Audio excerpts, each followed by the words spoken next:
Hello everyone. Today we are going to discuss remaining questions of exercise 11.2. Question number 1 to 8 we have already discussed. You can check in playlist. Let's see question number 9. Three pipes A and B and C can fill a swimming pool in 6 hours. After working on it together for 2 hours, C is closed and A and B fill the remaining part in 7 hours. Find the number of hours taken by C alone to fill the swimming pool. 3 pipe है, वो 6 our में fill करते हैं swimming pool को. उन्होंने 3 घंटे एक साथ काम किया. उसके बाद सी जो पाइप है उसको क्लोज कर दिया और जो रिमेनिंग पार्ट था उसको 7 आवर्स में ए एंड बी ने फिल किया. हमें फाइंड आउट करना है कि जो अकेला सी है वो कितना टाइम लेता है उस स्विमिंग पूल को फिल करने में. तो देखिए पहले हम फाइंड आउट करते हैं कि 1 आवर का वर्क क्या होगा ए बी एंड सी का. A, B and C pipes can fill in 1 hour.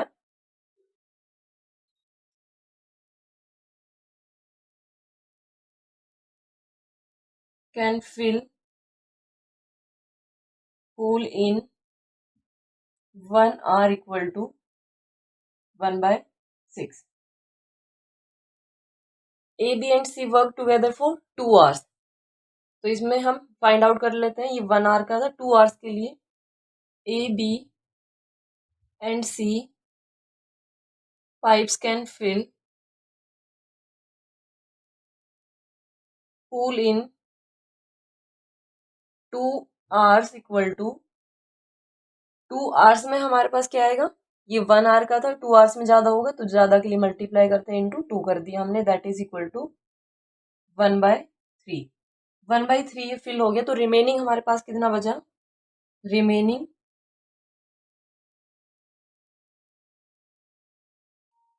Work लिख देते हैं इसमें या रिमेनिंग टैंक आप लिख सकते हो. That is equal to 1 - 1/3. LCM लेके सोल्व कर देंगे. That is equal to 2/3. ये 2/3 वर्क है वो किसने कंप्लीट किए हैं. 7 आवर्स में ए एंड बी ने मिलके. तो यहाँ पे हम नोट कर देते हैं ए एंड बी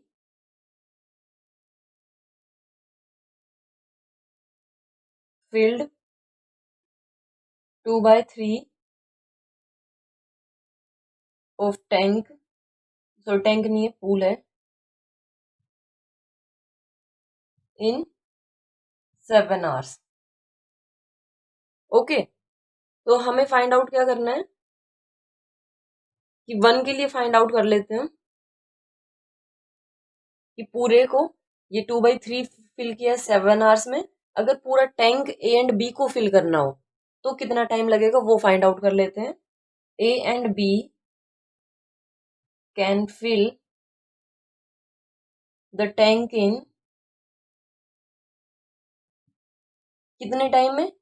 जो 7 आवर्स था ये इनटू ये वैसे डिवाइड हम करते हैं इसमें. आप ऐसे कर सकते हो इसको divide by 2/3. That will be equal to 7 multiply by 3/2. 7 3 = 21/2. Okay. ये 21/2 ये हमारे पास आ गया. अब ये क्या है कि एक टैंक को फिल करने का. लेकिन अगर हम 1 के लिए फाइंड आउट करते हैं 1 आवर के लिए तो वो हमारे पास क्या होगा. A and B can fill tank in 1 hour equal to 2/21. अब हमें फाइंड आउट करना था C. C can fill the tank equal to 1/6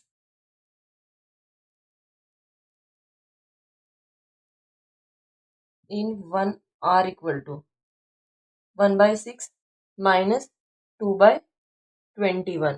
LCM लेते हैं इसका 42. 7 माइनस इसको किया 2 2 = 4. That is equal to 3/42. अब इसको कैंसिल कर लेते हैं तो ये हमारे पास क्या आएगा 1/14। तो टोटल टाइम कितना लगेगा 14 hours. C can fill the tank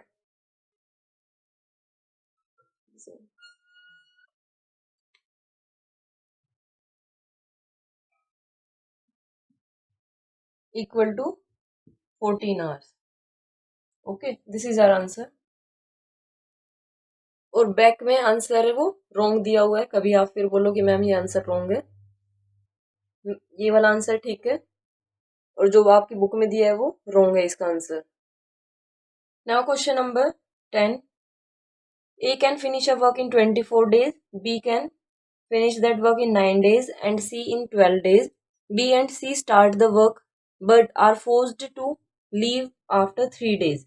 question क्या है कि तीनों का ये काम है एक दिन का। ये मैंने डायरेक्ट लिख दिया क्योंकि कुछ बच्चे क्या बोलते हैं कि मैम बहुत ज़्यादा लेंदी करा देते हो। अगर आपके पास क्वेश्चन सामने तो आप डायरेक्ट ऐसे भी स्टार्ट कर सकते हो, लेकिन बच्चे जब भी एग्जाम में करोगे तो डिटेल में करिए, क्योंकि 3 मार्क्स में एक क्वेश्चन आएगा और उसको आप अगर डायरेक्ट करके आओगे तो हो सकता है कि टीचर आपके मार्क्स डिडक्ट कर ले।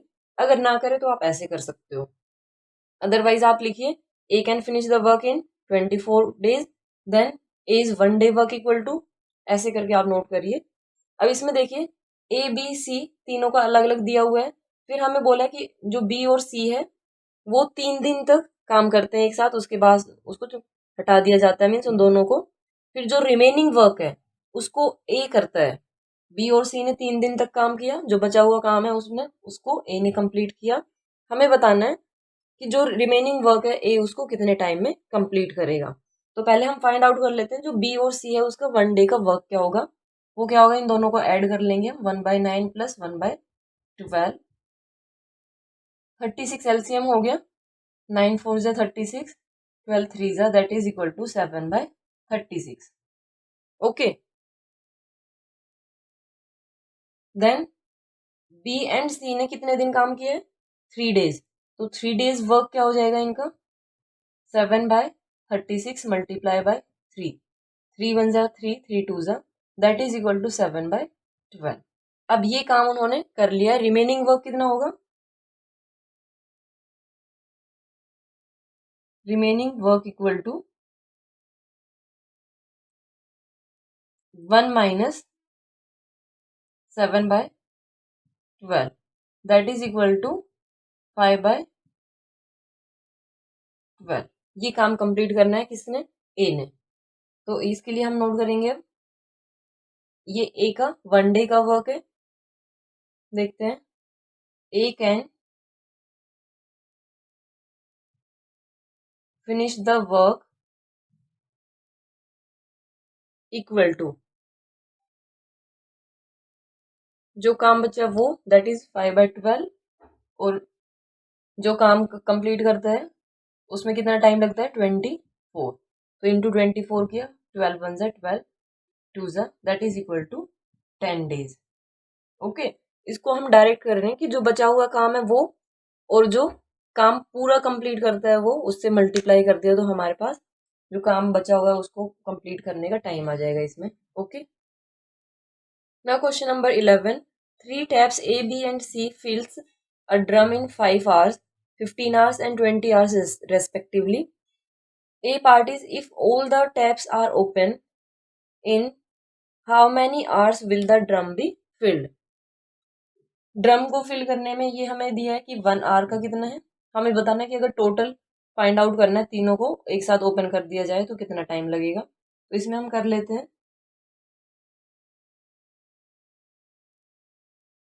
Taps A plus B plus C 1 hour work equal to 1/5 plus 1/15 plus 1/20 that will be equal to, LCM लेंगे हम, LCM of 5 15 and 20 that is 60, 12 5 जा 15 4 जा एंड 20 3 जा 60, ये हो गया 7 19 19/60। अब कितना टाइम हमें फाइंड आउट करना था, कितना टाइम लगेगा, तो यहाँ पे हम नोट कर देंगे time taken to fill drum equal to 60 by 19. 19 3s are 57, 3 remainder by 19 hours हमें गिवन है, तो ये hours. Now B part. If tap A and B are closed after 3.5 hours, A और B को 3.5 hours के बाद अगर क्लोज कर दिया जाता है, how much time will tap C take to fill the remaining work?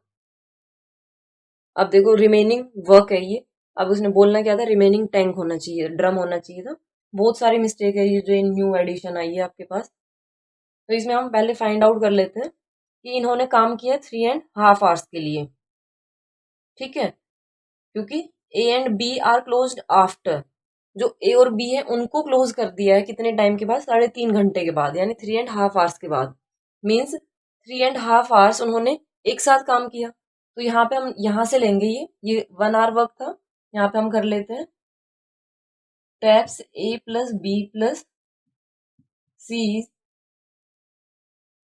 3 hours work, that will be equal to 3.5 है, सॉरी 3.5 है ये. 3 2 6 + 1 7, 7/2 multiply by 19/60. 19 7 133 divide by 120. Okay, अब ये इतना काम हो चुका है. हमें बताना है कि सी उस जो बचा हुआ ड्रम है उसको फिल करने में कितना टाइम लेगा. अब देखिए ये वाला, यहाँ पे आप देखेंगे 133/120 आ गया. मीन्स जैसे आपने ये वाला किया, यहाँ पे क्या था 19/60. ठीक है, लेकिन यहाँ पे हमारे पास क्या है 133/120, यानी उसने पूरा काम तो कंप्लीट कर ही दिया इन तीनों ने मिलके. तो ये वाला एक्स्ट्रा काम कर रहा है, तो सी को करने की जरूरत नहीं है. ठीक है, तो ये वाला जो बी पार्ट है इसके अंदर थोड़ा सा इश्यू है. अगर तीनों ओपन रखते हैं तो ये वाला आगे नहीं हो पाएगा, क्योंकि सी के लिए कोई काम बचा ही नहीं है, ऑलरेडी उन्होंने एक्स्ट्रा काम कर दिया है. अगर आप ए और बी के साथ सिर्फ देखते हैं कि ए और बी एक साथ काम करते हैं, वो वाला केस और डिस्कस कर लेते हैं हम. इसमें देख लेते हैं कि ए और बी अगर एक साथ काम कर रहे थे 3.5 hours के लिए, ये 1 hour का ये है. A plus B 1 hour work equal to 1/5 plus 1/15. इसका एलसीएम लेंगे 15, 5 से डिवाइड किया, 5 3 15, 3 and 15 1 15, that is equal to 4/15. अब इन्होंने कितनी देर काम किया है 3 hours, क्योंकि ये क्लोज किए हैं 3.5 hour के बाद. मीन्स 3.5 hour तो उन्होंने काम किया है. 3.5 that is equal to 7/2. Our work equal to 4/15 multiply by 7/2. Okay, 7 से ये 2 से किया हमने, 2 1 2 2 that is equal to 14/15. Okay, A and B का 3.5 hour का काम कितना हो गया 14/15, यानी रिमेनिंग वर्क हमारे पास क्या आया,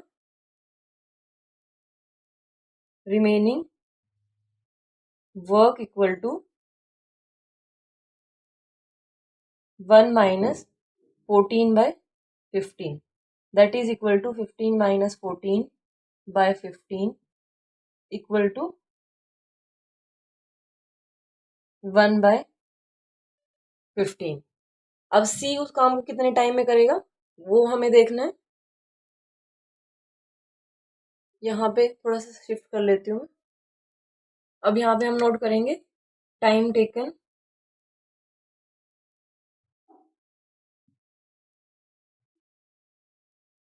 to fill the remaining drum equal to 1/15 हमारे पास रिमेनिंग है, और जो सी है वो कितने टाइम में कर रहा है 20 hours में, divide by 20, 5 3 5 4 that is equal to 4/3. Means 3 1 3, 1 remainder, 1 is to 1/3 hours इतने टाइम में वो रिमेनिंग को फिल करेगा। ओके, पीछे आंसर आप चेक करेंगे तो आपका ये भी आंसर मैच नहीं होगा। अगर आप लोगों का आंसर पीछे आंसर शीट से मैच करता है तो प्लीज कमेंट करके जरूर बताइए। Okay, thank you so much for watching my video and have a great day.